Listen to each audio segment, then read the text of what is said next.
Hey everyone, I just want to welcome you to the first module, module number 1 for ME 171, Design of Elements. I'm Dr. Burns, and here I provide you with my contact email, dburns@uvm.edu.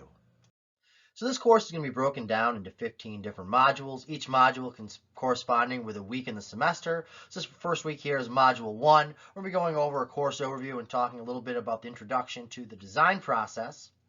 So within this module here, there's going to be individual lectures. So there'll probably 2 lectures for every module. So in the first module here, what we're really just going to do is go over the course overview, take a look at the format for the course, go through the syllabus together, talk about the course schedule, how that may change throughout the semester, what topics are covered, how it relates to readings in the textbook, go over the homeworks, what should be expected of those, how many there'll be, when they're due, when they're assigned, grading format for those, talk about the 2 midterm exams, and then get into the group project, which will be a large portion of this class. So once we finish this first module, we should have a solid understanding of how this course is going to be set up, what I'm expecting from you, how to navigate through Blackboard. And then when we get into the actual topics here, we're going to talk about develop appreciation for the fundamental concepts that underlie the design process, some basic definitions, and talk about the 3 main aspects of engineering in the design process as far as safety considerations, ecological considerations, and social significance. So as we jump into our first lecture, Module 1.1, we're going to take the time to go through the syllabus, talk about the individual portions within this, go into our course schedule. This is going to be tentative for the 15 weeks of the semester, see where our homeworks come into play, exams, group project, reading assignments. Then we're going to get into some more detail with the homework format for what I expect for the setup and for the grading and the grading scheme that I'll be using. We're going to talk about using Blackboard. This is going to be the primary source of communication throughout the semester. So we want to become familiar with how Blackboard is going to be set up and how I expect you guys to utilize that. We'll get into our weekly quizzes. These are all going to be posted on Blackboard, assigned at the beginning of the week, due at the end of the week, and this is a portion of your grade. I'm going to really get into detail on the homework itself. There's going to be 5 sets of problems. They're going to be assigned throughout the semester, and there's going to be a standard format. I'm going to give you guys some templates and go over again the grading for these. Talk about the exams. There are going to be 2 to 4 problems for the exams. There's only going to be 2 midterms and no final. And like I said, a large portion of your grade for this class is going to be the group project. So we're getting into some details on that as well.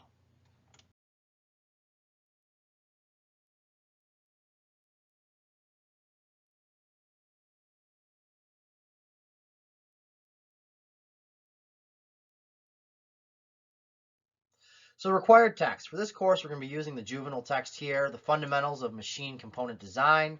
7th edition or 8th edition are both acceptable. If you find the old 6th edition is cheaper, that's fine as well. I've tried to organize this course so that most everything you need is going to be in my lectures. I will be posting the problems for the homework as well. So the reason I listed these older editions is just to try to save you guys a little bit of money. If you can find an older edition, a PDF version of it, or if you're sharing a textbook with a classmate, all these are acceptable. I will be referencing back to the 7th edition with some of the equation numbers in the textbook and sections, but they don't change much between the 6th all the way through the 8th for this course.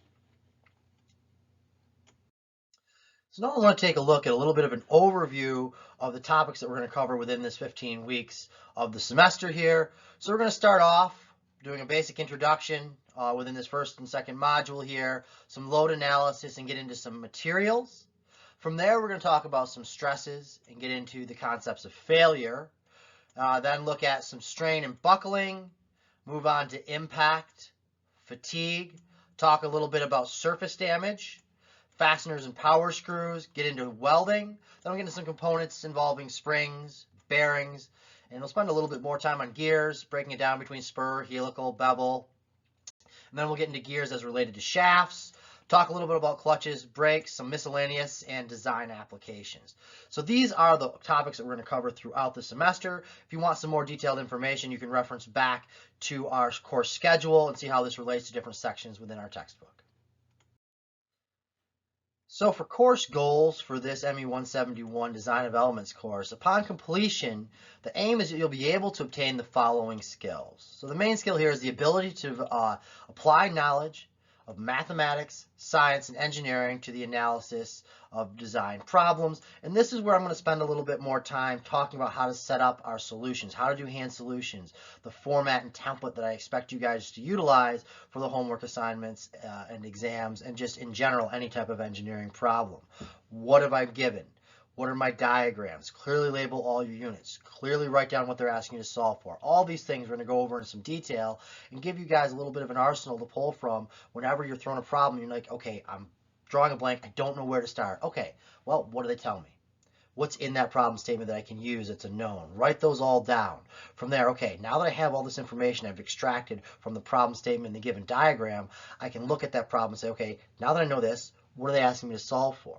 And if you know what they have and what they're asking you to solve for, the next step is to find what governing equation, what relates those together. And we can move on through the solving process using these steps. So this is something that I want to cover in this course, and this ability and this knowledge is something that's going to be useful throughout your engineering career.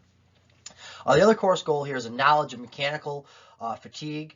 Talk about fatigue analysis, design of springs, joints, welds, bolts, into gearing, shafts, bearings, and how all of this applies to the design process.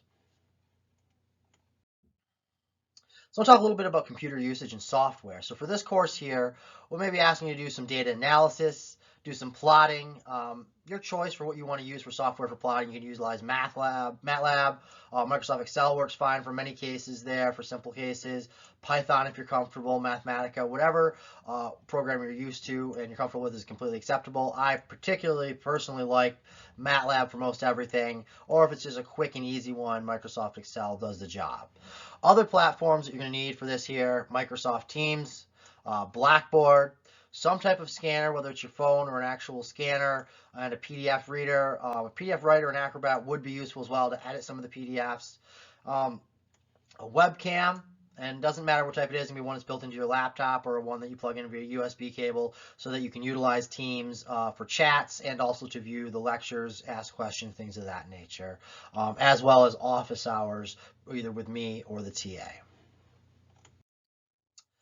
The next thing I want to jump into is quizzes. So throughout the semester, I'm going to be giving a quiz every single week. So there'll be 15 quizzes throughout the semester, and these quizzes are going to be related directly to the reading assignments in your textbook and the lectures that I give via Teams and the material that I'm posting on Blackboard. It's just going to be pretty straightforward, multiple choice questions mostly, usually 2 to 3 questions. As long as you've done your reading, you've paid attention in lecture, you should have no issue with these. These will be released at the beginning of the week on Blackboard under the assignment section, and they'll be due by Friday at 4 p.m. This is kind of my way of virtual attendance and making sure there is accounting for class participation right here. So as long as you're participating, reading the lecture, reading the textbook, attending lectures, these should be pretty straightforward questions for you to answer, and it'll account for a portion of your grade. Homework. Throughout the semester, I'm going to give 5 different homework assignments. They'll usually be about 2 questions each. They're going to be released and submitted through Blackboard. So this is all noted. If you look at the course schedule that I've already posted, you can see the tentative assigned dates and due dates for all 5 of these homework assignments. They'll also be listed within the assignment section on Blackboard and within the individual modules. So I've tried to make this as easy as possible for you guys. So again, so you're not searching to find stuff. I've put it in multiple spots so you can quickly locate it. You can either go right to the assignment section of Blackboard and there they are. You can read through the weekly modules. It tells you, oh, okay, now the homework number 3 is assigned on this date and due on this date. So it's all there, and you can even reference back again to the course schedule for the tentative dates as well. So with all that I'm giving you, late homework assignments will lose points. So please make sure to stay on top. Time management is very, very important when we're talking about remote learning. So this is something that I will focus on later, and I've posted a video talking about time management and how to utilize resources for remote classes and online learning. I'm going to talk about the homework format and the grading criteria in a couple slides later on.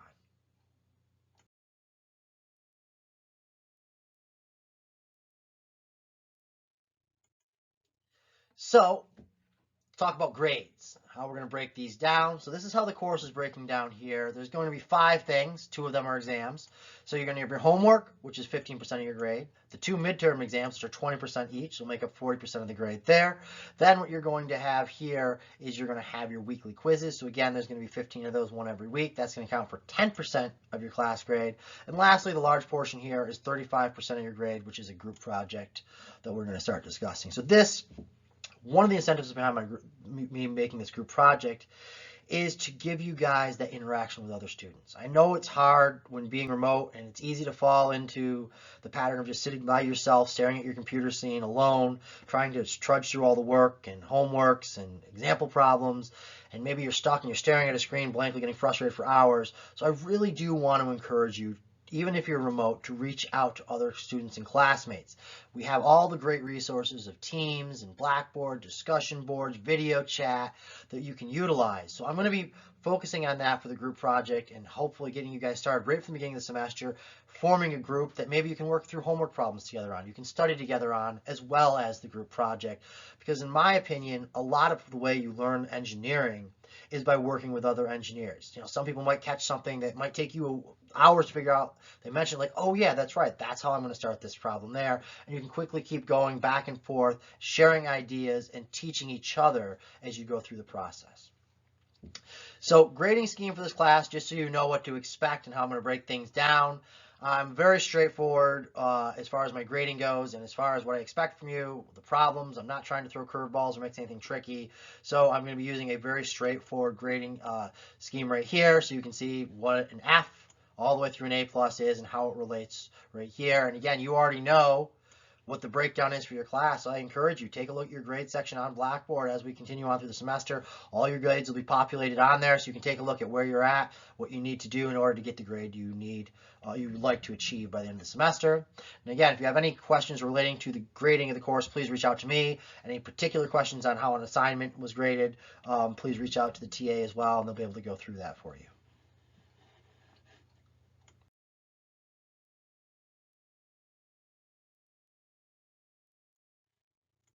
So getting into some more of the policy stuff from the syllabus here, there's a statement about academic integrity. Please go to this website and review this here.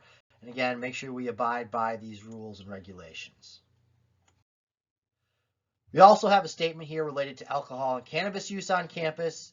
The Division of Student Affairs has offered the following statement, so please read through this at your convenience here as far as the university's policy related to alcohol and cannabis use on campus. One thing I do want to spend a little bit of time on is student learning accommodations. So in keeping with university policy, any student with a documented disability interested in utilizing the ADA accommodations should contact Student Accessibility Services, SAS, the Office for the Disability Services on campus for students. So I've listed down here at the bottom the contact information there. So you can see here the phone number, email and website access for that there, and a physical location as well, however you're comfortable reaching out to them.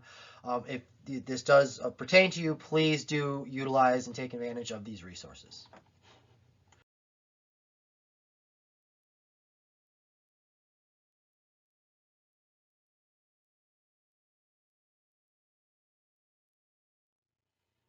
Next policy I want to address here is the Code of Student Conduct. So this is listed right here at the website address, so please visit this and review all of the details the university has presented to you. The purpose of this policy is to communicate the rights of students regarding access to and privacy of their student educational records as provided by the FERPA. So again, 2 references right here. You can reference that right there, the FERPA, at this website address below. So now I want to talk a little bit about the course schedule. This is going to be for a 15-week module, the way I've set this course up, each module corresponding to a week within the semester. So I'm going to take a look at the actual breakdown, how it relates to your homework assignments, your timeline, reading materials, topics that we're going to cover throughout the semester. This is also posted on Blackboard as well.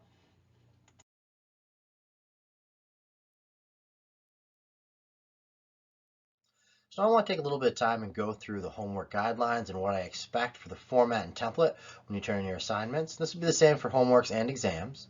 So for homeworks, there's going to be 5 different homeworks throughout the semester that we already mentioned. These are all going to be assigned and released through Blackboard. You'll need to complete them by hand, scan them in, and submit them again through Blackboard, where there'll be a rubric that the grader will use to grade these. All the due dates will be posted on Blackboard as well as on the course schedule. So as we start in with the format of what I expect, one thing that's going to be important is to keep your name on the paper there. So put your name, what homework assignment it is, what exam it is, when it's due, and the class. Now, this was more important when we were talking about turning these in by hand, and we had hard copies and things we lost in the shuffle. But at the same time, I still want you to stay in that habit and do this for the Blackboard assignments as well. Even though when you scan them in, it is associated with your name on Blackboard, I still would like you to keep this at the top of every piece of every assignment that you do. Next, use the front side of each piece of paper only. So again, this was important before just because it's hard to read and be able to tell if there's work on the back side of the paper. So now when we're scanning things in, digitally it does tend to bleed through if you're writing on both sides of the paper when you scan it in. So it asks, please only use the front side of the paper for each side of the homework. Scan your assignments as a PDF and upload to Blackboard. You can utilize your phone as well. I have found that Blackboard is a little bit finicky and prefers PDFs to JPEGs and TIFFs. So if you have the capability on whatever system you're using to scan it, please scan it in as a PDF before you upload it. One other thing I really want to take some time to talk about and discuss is working with others on your homework. Now, this is something that I would like you to do and encourage you to do. This, again, is the best way to learn engineering, in my opinion, is to work through the problems with other students. So this is something that's a little bit difficult in these remote times. So I would encourage using the use of Teams. If your roommate happens to be an engineer, take advantage of that. Now, with that being said, I don't want anybody just copying other people's work and putting their name on it. So please, within any problems that you utilize help of your classmates, me, the TA, whatever it is, clearly acknowledge the help that you got. So you can put it in, examples of what I'd like to see. Like Mary Jones pointed out that I need to draw a free body diagram. So something like that I would like to see written out next to wherever the help you got. Or I met with the TA and they told me I should use this equation. Or I talked with you and you gave me this hint on problem number 2. Just make sure you give credit for whoever gave you help on these problems here. This will be up to the grader's discretion. If he thinks you're taking too much from other sources, he's going to let you know. But again, I really do encourage you to work together in groups and just give each other credit when you have help from people on those. This is going to be something that's really going to help you learn the material, is working with other people on it. I want you to make sure that with the free body diagrams and any other diagrams you're drawing out, just make sure that these are very clear, they're labeled correctly, you're referring back to whatever units or variables you use when you're doing out your force and moment diagrams, things like that. Next, your vector notation should be clear and correct. This is basically what I'm saying here in these last couple things, is really take your time to draw things out clearly in a manner that somebody else can follow through your work and understand what you were doing for your approach in solving the problems, see what your variables are, see what your units are. All that becomes important for you once you're referring back to your own work, and also for the grader as he's looking through and trying to understand what you did for the work.